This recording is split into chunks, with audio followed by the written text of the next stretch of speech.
খুব সহজে বাড়িতেই তৈরি করে নিতে পারেন রসমালাই। আর যাকে খাওয়াবেন সে খুব প্রশংসা করবে আপনার।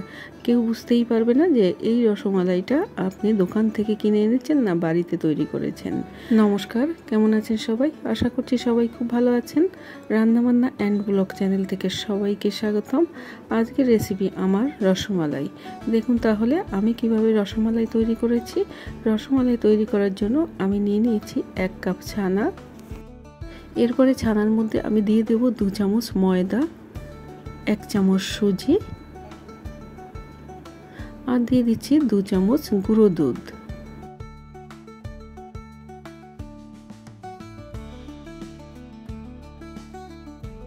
এরপরে দিয়ে দেব 2 চামচ চিনি আর 1 চামচ সাদা তেল।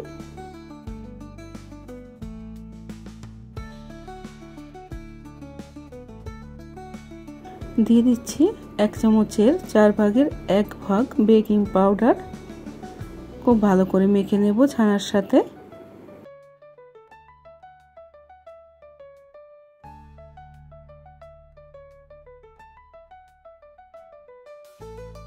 ছানার সাথে কিন্তু এই উপকরণগুলো খুব ভালোভাবে মেখে নিতে হবে। হাতের তালুর সাহায্যে এইভাবে ঘষে ঘষে ভালোভাবে মেখে নেব। দেখেই বুঝতে পারছেন আমি কিভাবে ছানাটাকে মেখে নিচ্ছি।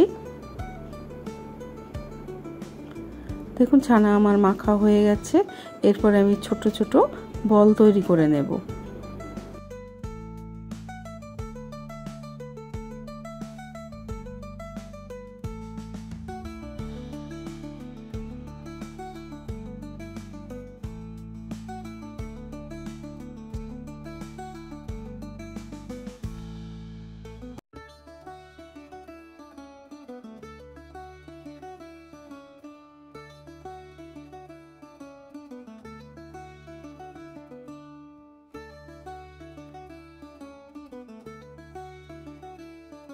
ছানা দিয়ে সমস্ত বলগুলো আমি তৈরি করে নিয়েছি। দেখুন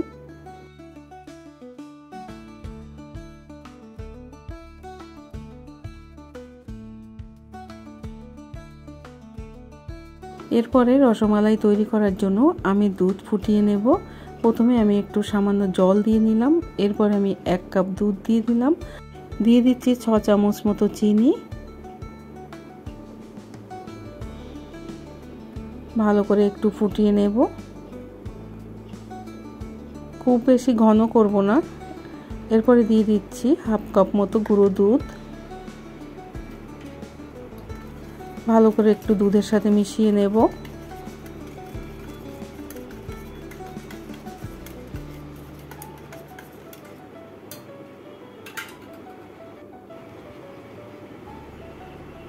দিয়ে দিচ্ছি সামান্য একটু এলাচ গুঁড়ো।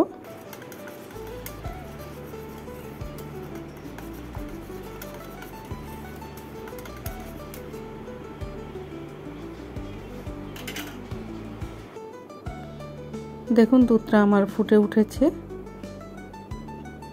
এই ফুটন্ত দুধের মধ্যে আমি ওই ছানার বলগুলো দিয়ে দেব। একে একে সমস্ত ছানার বলগুলো আমি দিয়ে দিচ্ছি।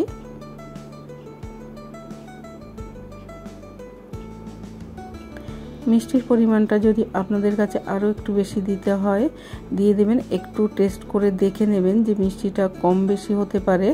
তো মিষ্টিটা তো সবাই সমান খায় না, তো সেই জন্য মিষ্টিটা একটু কম বেশি করে আপনারা টেস্ট করে দেখে তারপরে মিষ্টিটা দিয়ে দেবেন।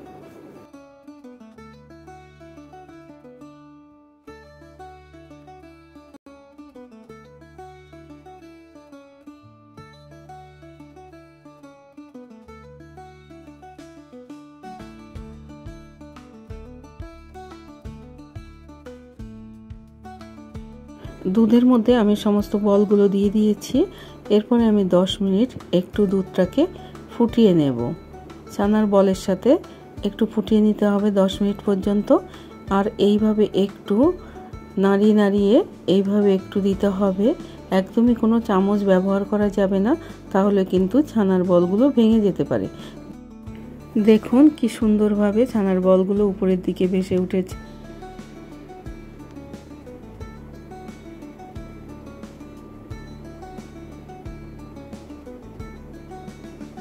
ছানার বলগুলো খুব ভালোভাবে আমি ফুটিয়ে নিয়েছি 10 মিনিট। এরপরে ঢাকনা দিয়ে আমি আরও 5 মিনিট একটু ফুটিয়ে নেব।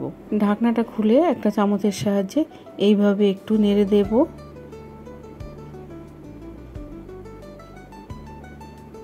খুব হালকা হাতে কিন্তু নাড়তে হবে।